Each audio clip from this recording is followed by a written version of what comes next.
Good day mga boss. May nag-message sa atin, nagtatanong kung paano ba daw i-troubleshoot ang no spark issue. So yung wala pong kuryenteng lumalabas sa high tension wire ng sasakyan natin. Siyempre magsisimula tayo dun sa pinaka-basic. Ang unang-una po kasi chinecheck dyan kung may spark ba o wala ay itong sa high tension wire, pupuntang spark plug. Ayan po, dito. Pag crinank po yan at walang kuryente dito, walang spark, yun po yung no spark na tinatawag na issue. Walang kuryente, hindi po talaga under yan kasi hindi nakakapasok ang kuryente. So titignan po natin, applicable po ito sa lahat ng sasakyan. So tignan po natin kung paano. Ito po, syempre pag nag-troubleshoot tayo, dito kayo magsisimula sa high tension wire. Kung check nyo po itong isa, yan, kung may spark o wala. Sundan nyo itong high tension wire, tanggalin nyo po dito. I-crank nyo at tignan nyo po kung may spark dito between dito sa distributor cap at dito sa high tension wire. Yan, tignan nyo po. Kung wala pong spark yan, so ibig sabihin po walang sinusupply na kuryente ito papuntang high tension wire. So doon na po kayo magbubukas ng distributor. Maari pong wiring, maaring itong cap lang, o maaring yung rotor nya, maaring may langis lang sa loob, o maaring ignition coil, maaring yung module nya, o maaring yung buong distributor na mismo yung issue. O yun lang po. So check po natin kung paano. So ito po, kailangan natin ng syempre test light. Bumili po kayo nito, napakalaking bagay nito sa pagto-troubleshoot ng sasakyan natin. Ipapakita ko po sa inyo kung ano yung pinaka-basic na gagawin. Iangat nyo lang po yung high tension wire nyo. Pwede po kayong maglagay ng spark plug dito para makita nyo, or pwede pong silipin nyo na lang ng ganyan, or pwede rin naman po old school yung na paraan. Yan, lagay nyo lang to screwdriver, pag ganyan nyo, malalaman nyo po yan kung may spark na lalabas dito. Makikita nyo po yan. Ika-crank nyo yung sasakyan ninyo sa ignition, tapos makikita nyo po yan. So pakita ko po sa inyo via spark plug para mas madalian kayong malaman. Kung meron po kayong extra spark plug, kahit mga pinagpalitan nyo, pwede nyo nang i-direct yan kahit hindi nyo na tanggalin yung spark plug dito. Tapos itapat nyo lang na ganyan, makikita nyo kung mag-spark o kahit dito po sa labas lang. Ika-crank nyo po yung susi doon, makikita nyo na dito kung may spark yan. At mararamdaman din yung kamay nyo yan, may pitik yan eh. Tik tik tik, ganun. Ngayon, kung wala po, ibig sabihin, walang nakakapasok na kuryente dito sa spark plug. So halimbawa po, walang spark dito sa may high tension wire. So i-check nyo naman po dito. Ito pong dulo niya. Huwag nyo pong pansinin to kasi baka sabihin nyo bakit nagtuturo ako ng amang timing pero dito nakasagad. Matic po kasi to, hindi na siya makahatak maigi pagka So sabi ko nga sa inyo, pag automatic, iba yung hinahanap niyang hatak. So anyways, hindi po yung pag-uusapan natin. So next po na i-check natin ay dito. Ayan. So hugutin nyo po to, itong high tension wire dito. Ayan. So itapat nyo lang po ito dyan. Tapos ipakrank ninyo. Ayan, makikita nyo po kung meron spark na lalabas dyan. Ayan, galing dito sa distributor cap. Ayan. Kung meron pong lumalabas dito, ibig sabihin nagko-connect dito yung rotor dun sa loob at saka itong distributor cap nyo ay okay pa. Ngayon, kung wala pang nag-spark yan, ibig sabihin walang lumalabas na kuryente. So i-check na yun natin. Ang next natin yung condition ng distributor cap po.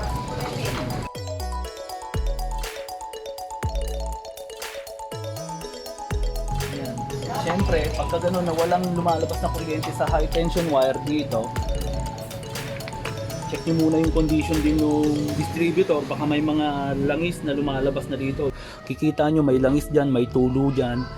Ayan, pag medyo malakas na po yun, maaring yun po ang cause kaya hindi makapasok ang kuryente. So pakita ko po sa inyo. Ito po yung distributor cap.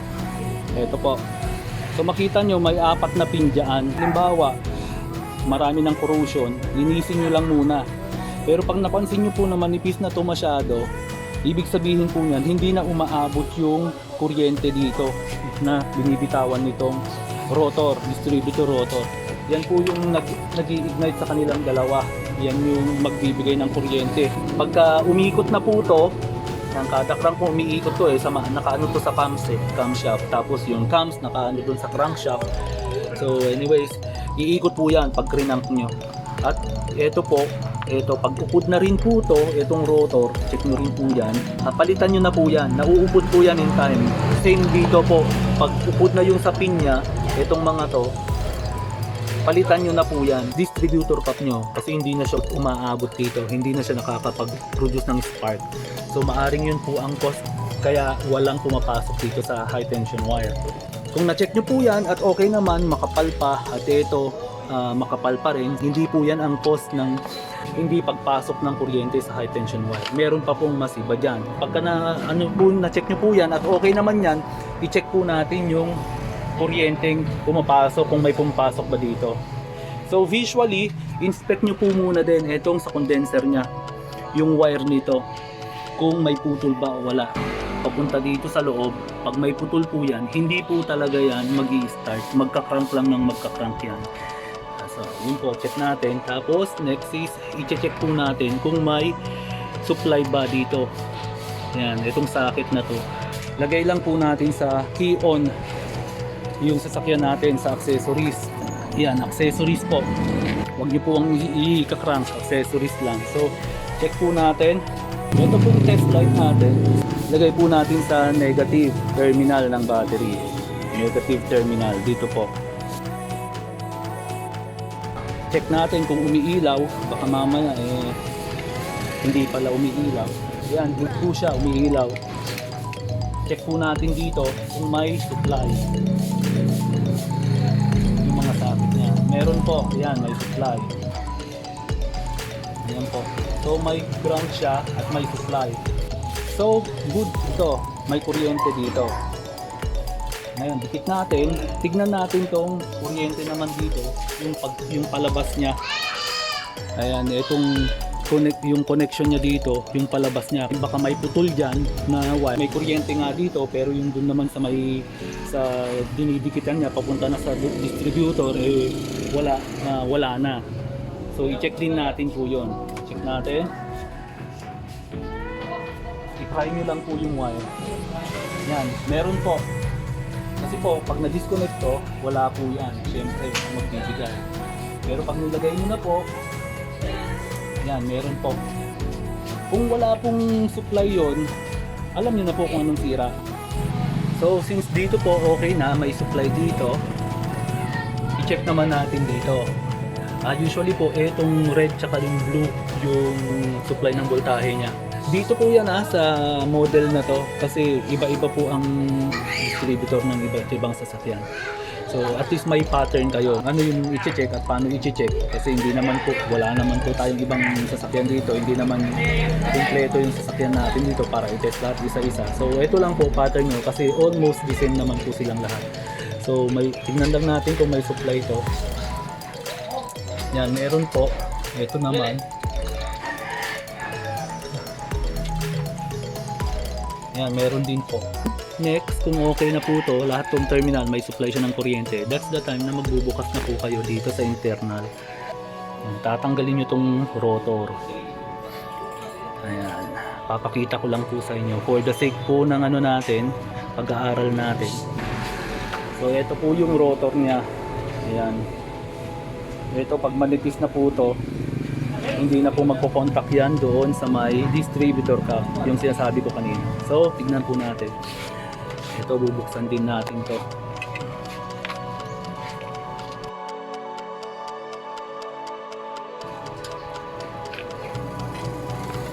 So, ayan po, pakita ko sa inyo.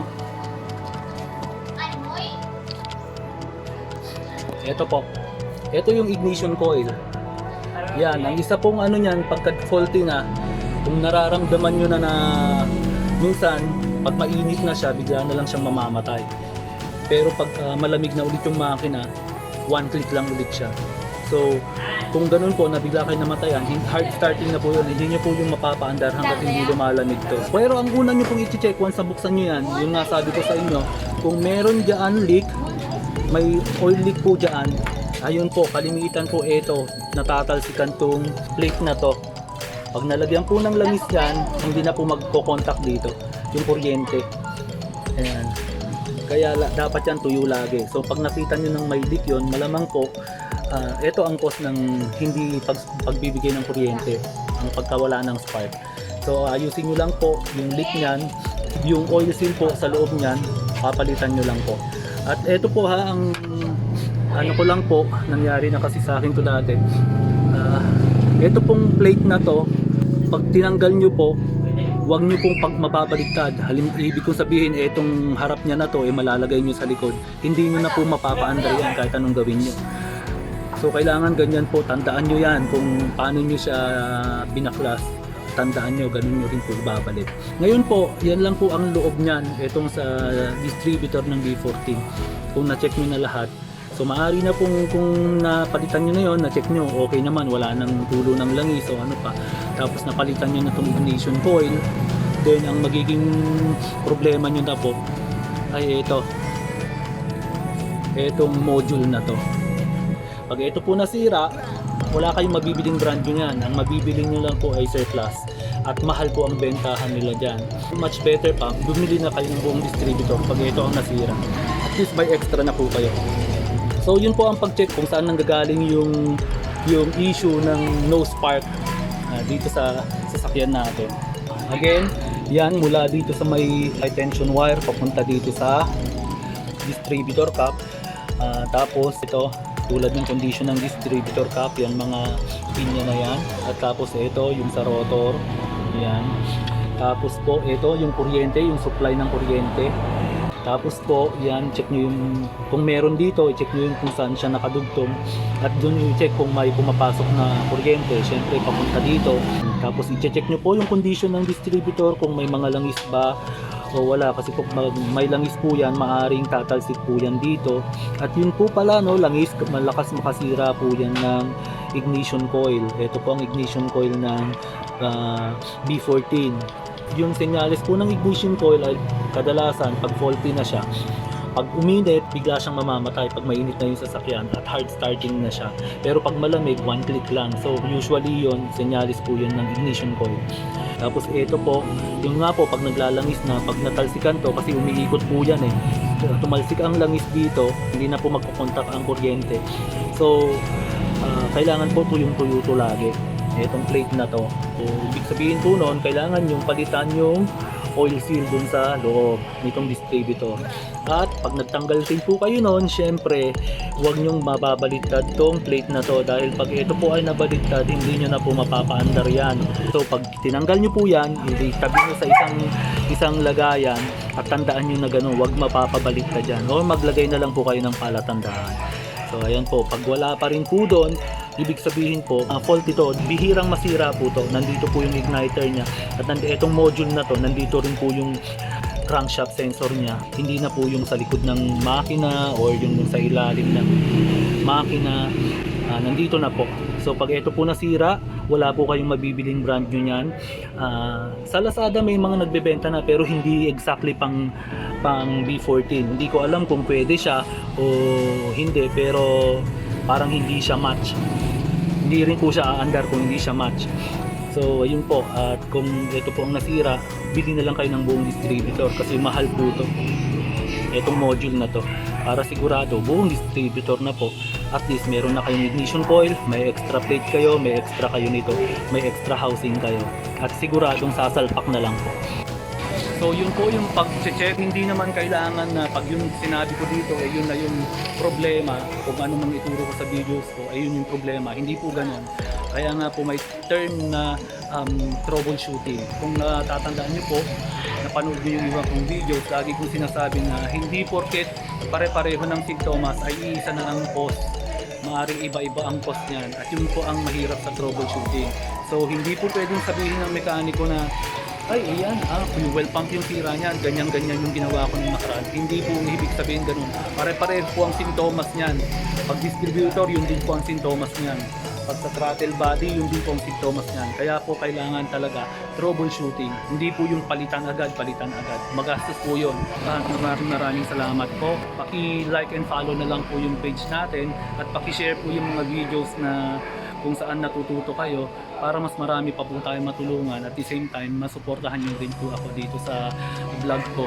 At yung YouTube channel natin, mag-subscribe na rin kayo at i-hit nyo yung notification bell para updated kayo sa mga videos. Kung may mga katanungan pa po kayo, message lang po kayo at kung may time po ako gagawa po tayo ng tutorial video. So maraming salamat po na Postunes. God bless po.